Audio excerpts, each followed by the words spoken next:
Bienvenidos a un nuevo episodio del podcast Cosas Mayores. Soy el pastor Miguel García y en este tercer episodio de la segunda temporada vamos a hablar acerca del libro de los Hechos. El libro de los Hechos es el quinto libro del Nuevo Testamento. Curiosamente es el único libro que nos da información acerca de qué pasó con la iglesia después de que el Señor Jesús va a la cruz y asciende, ¿no? Tenemos 4 evangelios, 4 libros que nos cuentan con muchos detalles la historia de los años de Jesús en la tierra, pero si no existiera el libro de los Hechos, no tendríamos ninguna información acerca de qué pasó con la iglesia en los primeros años. Por eso es tan valioso el libro de los Hechos. Ahora, ¿por qué se llama Hechos? Porque en los manuscritos antiguos, en los manuscritos griegos que había en la antigüedad, había un título en esos manuscritos que tenía la palabra praxeis, que significa hechos. Ahora, la palabra que usaban los griegos para denominar esta palabra era más de lo que hoy en el español podemos decir como hechos o sucesos, sino que era una palabra que estaba describiendo realmente hazañas, ¿no? Cosas que habían hecho personas de mucho renombre. Por eso realmente la palabra de hechos es una palabra en español que no refiere tanto lo que realmente se entiende de la palabra original. Por ahí la palabra podría decirse hazañas, ¿no? Porque es realmente lo que empezaron a hacer los primeros discípulos llenos del Espíritu Santo, a traer todo el avivamiento en las diferentes ciudades de la cual se fue propagando el Evangelio. ¿Quién es el escritor del libro de los Hechos? Bueno, aunque no lo dice, es claramente Lucas, ¿no? El médico. ¿Por qué? Aunque no lo describe, es el mismo párrafo, el mismo inicio del Evangelio, cuando Lucas se dirige a Teófilo, ¿no? Aparentemente un excelentísimo oficial romano. Lucas era un griego, no era un judío, es el único no judío que es escritor en el Nuevo Testamento.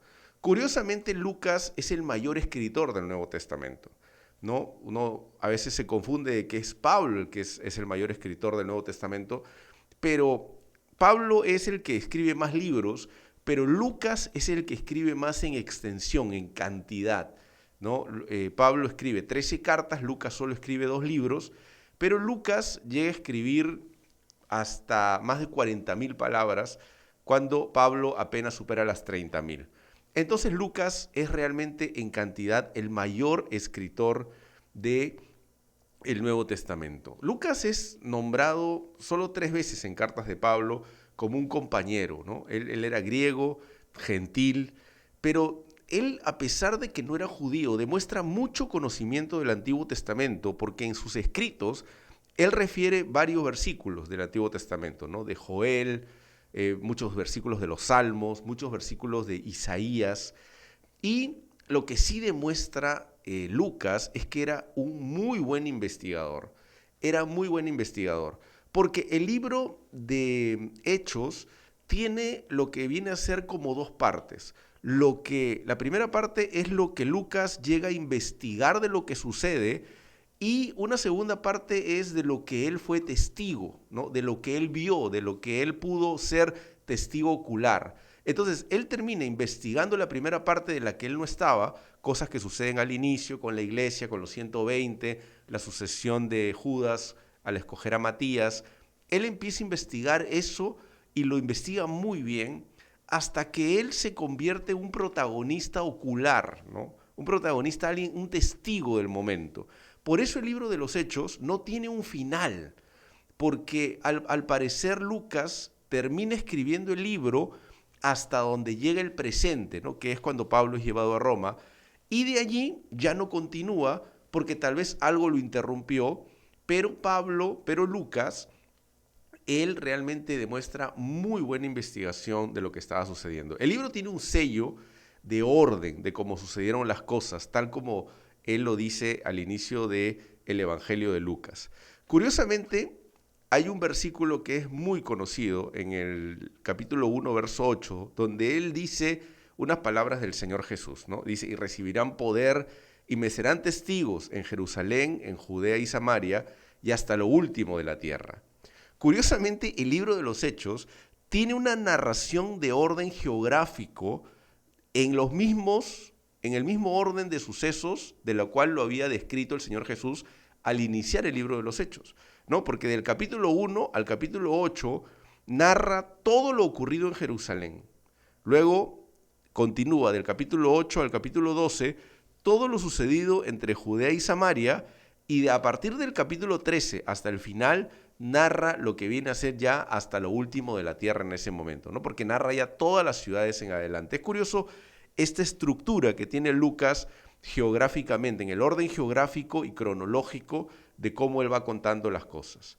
Lucas demuestra mucho conocimiento geográfico, ¿no? Nombra 32 regiones, 52 ciudades, 11 sinagogas, 2 cárceles y nombra 13 casas, ¿no? Como era la costumbre o el hábito de la iglesia del primer siglo, casas y templos. Ahora, era una estrategia que uno encuentra descrita por Lucas, la estrategia del apóstol Pablo, porque ¿dónde iba a predicar Pablo? A las sinagogas. Las sinagogas no era una iglesia, porque era un lugar de reunión para los judíos para leer acerca de la ley, para leer acerca de los profetas, pero él iba a esos lugares estratégicamente para predicarle acerca de Jesús como el que se estaba cumpliendo las palabras proféticas del Antiguo Testamento. Por eso él va nombrando las sinagogas, hasta 11 sinagogas, porque él describe que Pablo fue realmente un estratega de los lugares al cual iba a predicar.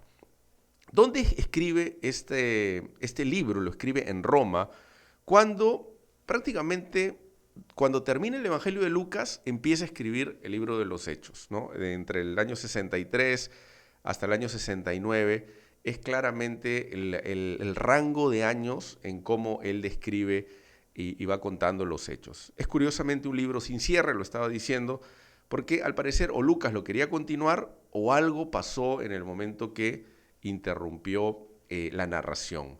Es una narración de 28 capítulos, pero incluye 30 años de historia, ¿no? Desde el capítulo 1, desde que el Señor Jesús resucitado asciende al cielo, escogen a Matías, viene el Espíritu Santo, hasta el momento en que Pablo está yendo a Roma, suceden 30 años de lo que pasa con la iglesia, ¿no? Se cree que en algún momento Lucas tiene una conversación con los apóstoles, con Pedro o con Juan, para que le cuenten los acontecimientos ocurridos, ¿no? El libro narra 2 momentos, lo que Lucas investiga y lo que Lucas testifica de lo que él vio, básicamente con lo que él acompañaba al apóstol Pablo.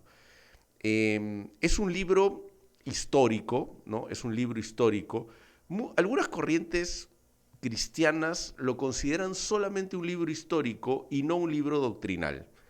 Aunque dentro de lo que cuenta Lucas hay doctrina, ¿no? Como por ejemplo cuando los apóstoles deciden que la circuncisión no va a ser parte de la iglesia, ¿no? Aporta doctrina en su contenido y es considerado un relato bastante objetivo. ¿Por qué? Porque cuenta problemas internos de la iglesia, ¿no? Como por ejemplo, no quiere presentar una iglesia perfecta, sino cuenta hechos precisos. Por ejemplo, los problemas que hubo en el capítulo 6 cuando discuten entre los griegos y los judíos, o los de habla griega y judía, acerca de la atención a las viudas, ¿no? Eso era obviamente un conflicto de la iglesia y lo narra Lucas como algo que pasó, aunque según la narración él no estaba en ese momento. Eso fue algo que él investigó. Después habla acerca de la diferencia entre Pablo y Bernabé, ¿no? Esta discusión entre Pablo y Bernabé acerca de llevar a Marcos o no y que se separan, muestra un Lucas bastante objetivo en contar, como se dice, lo bueno y también lo no tan bueno, ¿no? También cuenta los conflictos doctrinales, ¿no? Cómo hay esta pelea entre los que estaban a favor de la circuncisión y los que no estaban a favor de la circuncisión. Y los protagonistas son claramente el apóstol Pedro en el inicio, y el apóstol Pablo claramente es el protagonista como el apóstol a los gentiles, ¿no? En el lenguaje inicial de Pedro usa muchas palabras semíticas, palabras judías, ¿no? Y en la narración, cuando incluye a Pablo, ya no usa el mismo lenguaje, ¿no? Como que él ya empieza a usar otro lenguaje, ¿no? Un gran mensaje del libro, el gran mensaje del libro de los Hechos, es mostrar, obviamente, el nacimiento de la iglesia, pero es mostrar de que la salvación que Jesús ganó en la cruz es algo que incluye a los gentiles. O sea, el Señor Jesús no solamente vino a salvar a los judíos, sino vino a salvar al mundo, ¿no? Los judíos, en ese pensamiento de nación escogida por Dios, pensaban que la salvación solamente los consideraba a ellos, pero el gran mensaje de los Hechos, desde lo que pasa en el capítulo 10 en la casa de Cornelio, es que la salvación y el propósito de Jesús en la cruz es para toda la humanidad. Ese es el gran mensaje del libro, ¿no? Tiene una estructura de 5 partes. Podemos hablar la llegada del Espíritu Santo, lo segundo, la predicación y el crecimiento de la iglesia, lo tercero es la persecución, lo cuarto es la expansión de la iglesia a todas las ciudades y luego los viajes misioneros del apóstol Pablo.